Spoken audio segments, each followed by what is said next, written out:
plagues have been unleashed on the planet. Firestorms, earthquakes, sandstorms, and towering tsunamis. But these are only the outward signs of a catastrophe that reaches much deeper. Across the continents, thousands of dinosaurs may be walking, but their species are already dead.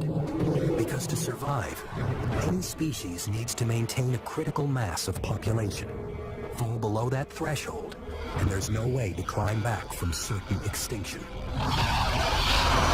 The final nail in the coffin may take a while to develop, but it's no less deadly and no less final.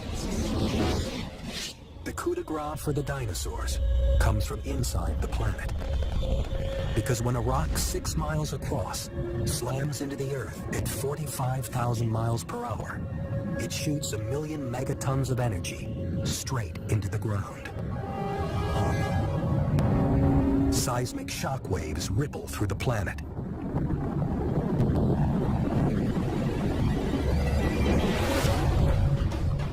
The aftershocks continue for months as tectonic plates shear and tear. Deep inside the planet, they trigger molten rock to force its way to the surface through newly formed fractures, until it explodes from the Earth's crust in violent volcanic eruptions. The seismic waves awaken dormant volcanoes around the world.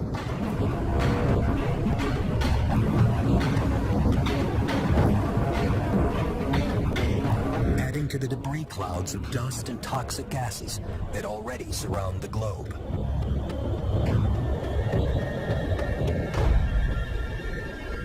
The shroud is already many miles deep. A thick blanket, stopping light and warmth reaching the Earth's surface. The planet plunges further into a nuclear winter. In the days and weeks that follow, the only growth to thrive is fungus, which lives off the rotting remains.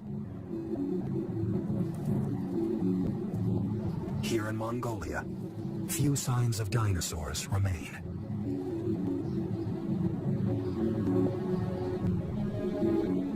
And for the starving Tyrannosaurus, the future looks bleak. But it stays near the cave that has saved it twice in the past. The watering hole that once provided plenty.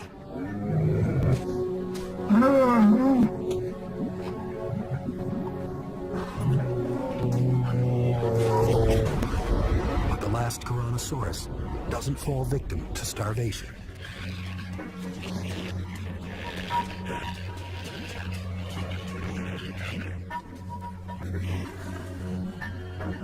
Bubbling to the surface is one of nature's most toxic gases, hydrogen sulfide. Released from deep underground by volcanic activity, it collects invisibly in low-lying areas, like the waterhole's natural basin.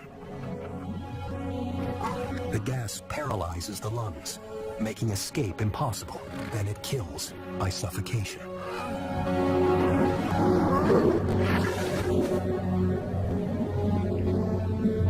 What was once a refuge is transformed into a death trap.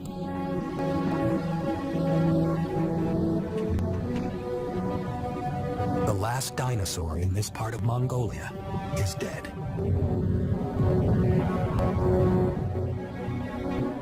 Mexico, too, is a graveyard.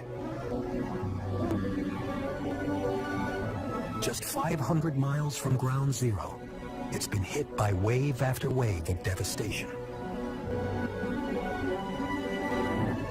There would seem to be little else that nature could throw at it. And yet, amidst all this destruction, beneath a thin layer of charred soil, a lone Alamosaurus egg survives.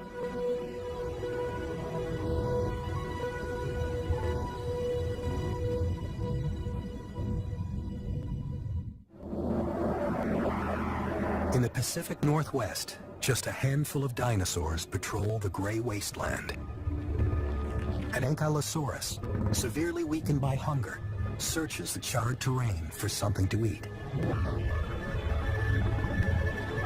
25 feet long and weighing 4 tons, this heavily armored herbivore is used to getting nearly 300 pounds of food every day. All it can find now is a small bush. And even that won't come without a fight.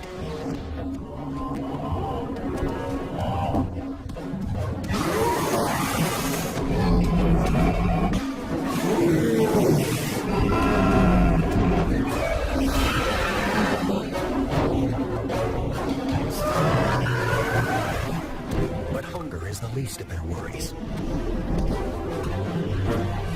It's two of this world's best armored warriors versus a hungry carnivore that won't take no for an answer.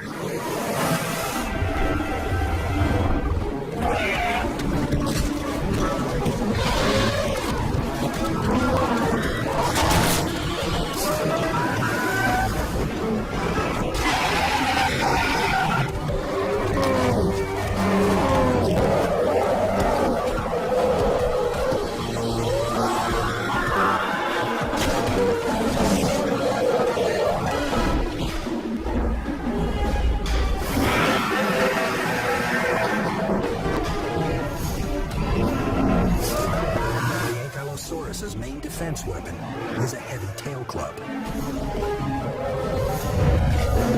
But it's too weak to get in a good shot.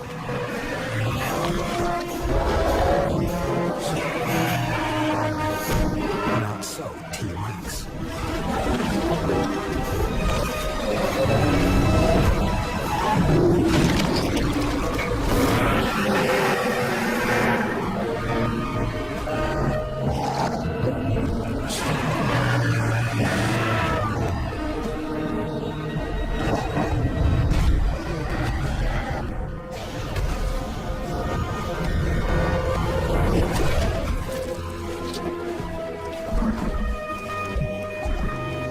Sources disappearing, starving giants are forced to fight for every calorie, even to the death.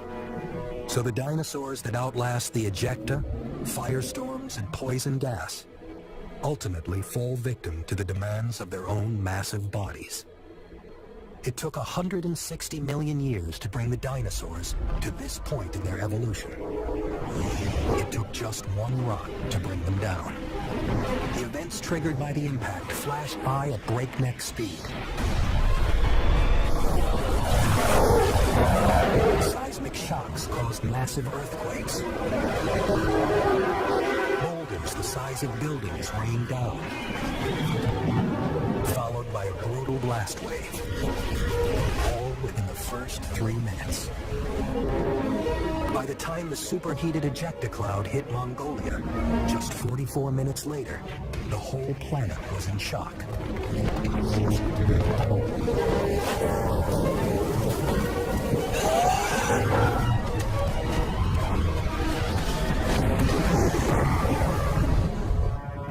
In the coming days, forest fires razed the earth. Violent dust storms destroyed entire ecosystems. Titanic waves wrecked coastlines.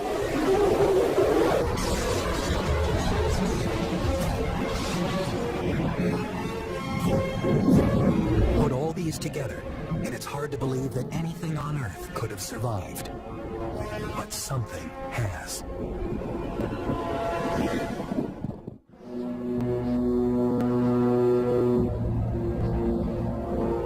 Mexico, 500 miles from the point of impact. The very first landmass to feel the force of the asteroid's strike. A region that has suffered wave upon wave of violence. Yet even here, even now, life remains. The last surviving Alamosaurus egg. Buried safe within the soil, a chick has survived the barrage of destruction. And he's not alone. All around the world, small handfuls of dinosaurs try to start over. But inbreeding and disease weaken their tiny populations. Eventually, the huge numbers of dinosaurs that had ruled the world are reduced to a single solitary dinosaur. Then it too is gone. And with it, a dynasty that had ruled the Earth for 160 million years.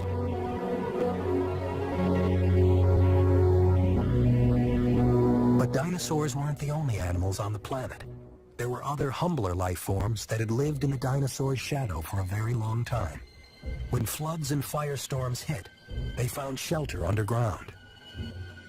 Some hid deep inside trees and plants. Others took refuge beneath the soil.